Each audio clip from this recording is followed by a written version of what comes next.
안녕하세요. 오늘은 간병인보험을 준비하실 때 중요 사항에 대해 알아보겠습니다. 먼저 간병인보험이 왜 필요할까요? 우리나라 건강보험 굉장히 잘 되어 있습니다. 많은 분들이 매월 건강보험료 열심히 납부하고 계시는데요. 병원에서 치료를 받은 후 영수증을 보게 되면 본인 부담금과 비급여 부분에 대해서만 지불하면 되기 때문에 의료비 부담이 많이 줄어들게 됩니다. 여기에 본인 부담금과 비급여 부분, 즉 내가 실제로 납부하게 되는 치료비에 대해서도 지금 영상 보시는 분들 대부분이 가지고 계신 실손 의료비 보험으로 일부를 환급받게 되고요. 이렇게 되면 의료비 부담이 한 번 더 적어지게 되겠죠. 이처럼 건강보험과 실손보험으로 의료비에 대해 많은 혜택을 받을 수 있는데 이런 보장의 사각지대에 놓인 것이 바로 간병비용입니다. 간병지효, 간병파산이라는 말 한 번쯤은 들어보셨을 텐데요. 간병인을 사용함으로 인해 발생하는 비용은 건강보험과 실손보험에서 돈 1원도 보장받을 수 없고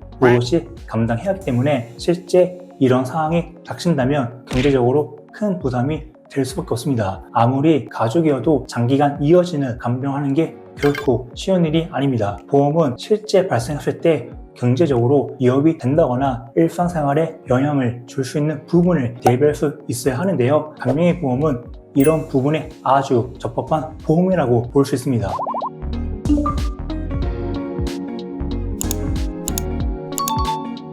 그렇다면 간병인 보험은 어떤 사람이 준비해야 할까요? 모든 사람이 모든 보험을 준비할 수는 없기에 그래도 우선순위를 따져서 보험을 준비해야 하는데요.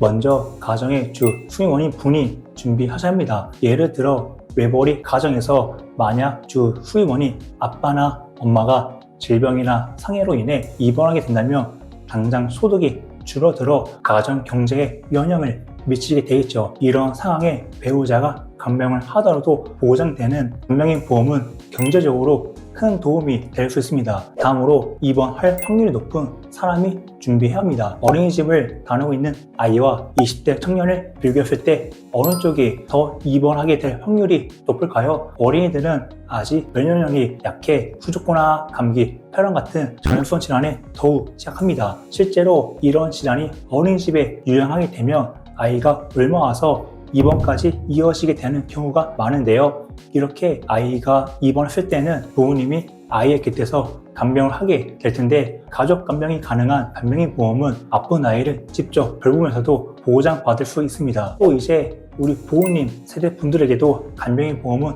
아주 중요합니다. 연세가 많으신 분들이나 어깨, 무릎 이런 관절 쪽이 좋지 않으신 분들은 이런 가벼운 상해 사고로도 입원을 하는 경우가 있잖아요. 이렇게 상해로 인한 입원의 경우 더더욱 혼자 활동하기 어렵기 때문에 누군가의 도움이 필요한데 우리 부모님들, 자녀분들에게 도움받기 어려워하시는 분들 많습니다. 이럴 때 간병인 보험이 있다면 비용 부담 없이 전문 간병인을 고용해서 도움을 받거나 배우자분이나 자녀분들처럼 아무래도 더 편안한 가족에게 간병을 받아도 보험금을 받을 수 있으니 부담을 덜 수 있겠죠. 간병인 보험에서 또 무엇이 중요할까요? 바로 보장 금액과 보장명입니다. 만약 하루 보장 금액이 5만 원이다?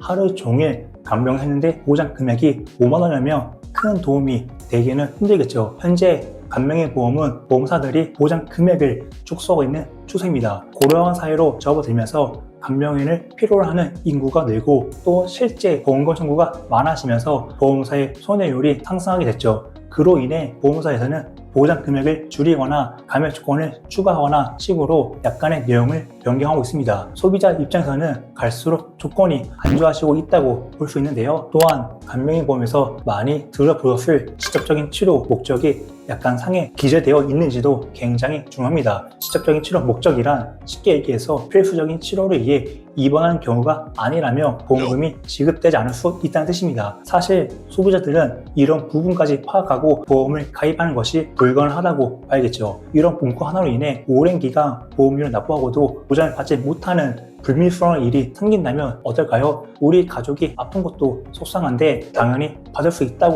생각했던 보험금을 못 받는다면 생각만 해도 아찔합니다. 그렇기 때문에 간병인 보험은 보험료와 비교해서 가입하면 정작 청구했을 때 보험금을 못 받는 상황이 생길 수 있습니다. 사실 여러 가지 설계관에서 가장 저렴한 설계안을 고르는 것은 누구나 할 수 있어요. 하지만 수배 페이지의 약간 내용에 대해 따져보는 건 아무나 할 수 있는 일은 아닙니다. 소유자분들이 하기 어려운 이런 일들이나 보험금 청구와 같은 어떻게 보면 귀찮을 수 있는 일들은 저희 전문가들이 꼼꼼하게 맡아서 하고 있습니다. 그렇다면 어떻게 준비해야 좋을까요? 현 시점에서 앞서 말씀드린 보장 금액과 보장 내용에서 메리트가 있는 보험사가 딱 두 곳 있습니다. 이 두 보험사의 특징과 차이점 그리고 상품을 선택하는 방법에 대해 안내해 드릴 테니 꼭 끝까지 시청해 주세요. 본 광고는 심의 기준을 준수하였으며 유효기간은 심의일로부터 2년입니다. 먼저 간병인 보험의 중요한 구분, 바로 간병인 지원 1단과 간병인 상 1단이 있습니다. 이 두 가지는 이름은 비슷해도 보험금이 지급되는 방식에는 큰 차이가 있는데요. 간병인 지원 1단은 현재는 갱신형 3%만 가입할 수 있습니다. 질병이나 상혈로 인해 입원이 결정된 이후 보험사에 간병인을 요청하며 보험사에서 간병인을 지원해주는 상품입니다. 가족과 떨어져 있어 가족의 간병을 받기 어려운 분들이나 앞으로 간병이 걱정되는 1인 가구 분들이 고려할 부분합니다. 하지만 보험사에서 간병인을 보내주는 구조이기 때문에 내가 원하는 간병인을 선택할 수 없고 간병인의 성향이나 서비스가 마음에 들지 않더라도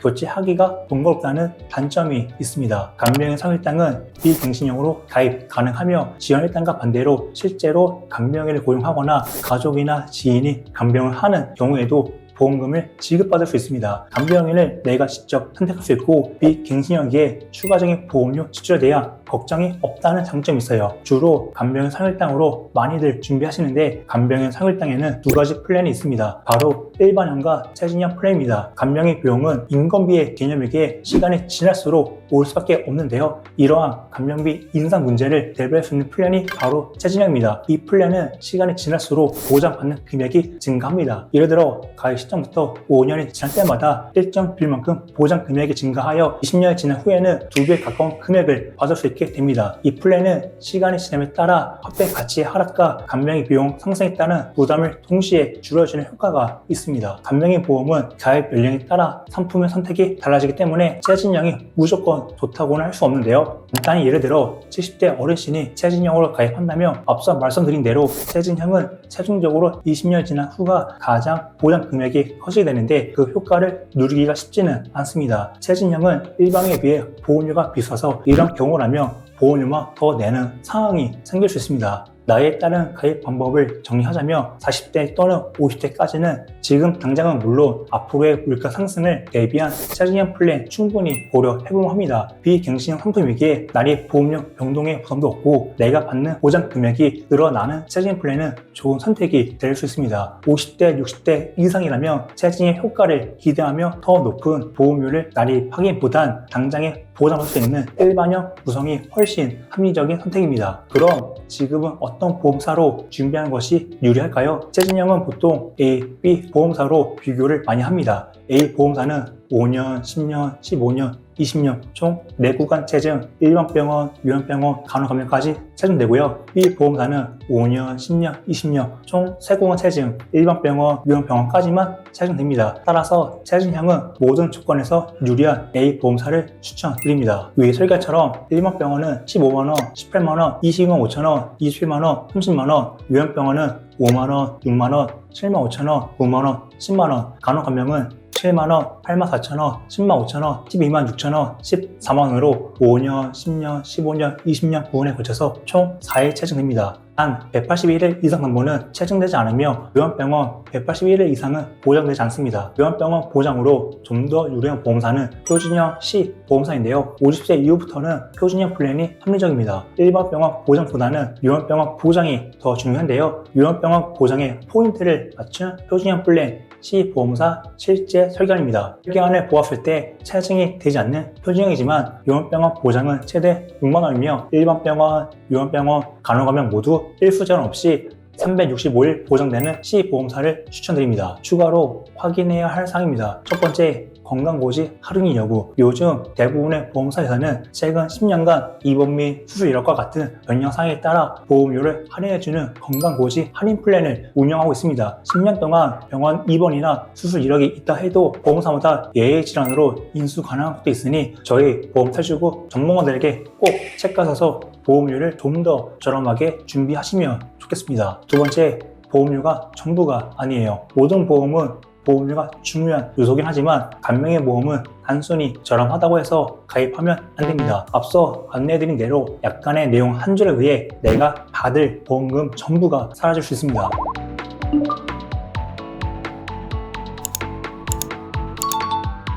간병인 보험뿐만 아니라 내가 가입한 보험이 정말 괜찮은 건지 불안하신 분들은 아래 링크로 문의 주시면 현재 보호자 상태 점검부터 약관 비교, 맞춤 설계까지 도와드리겠습니다. 오늘도 영상 시청해주셔서 감사합니다. 더 궁금한 점은 댓글이나 고정된 링크 통해 상담 신청해주시면 꼼꼼히 상담 도와드리겠습니다. 도움이 되었으면 구독과 좋아요 부탁드립니다. 감사합니다.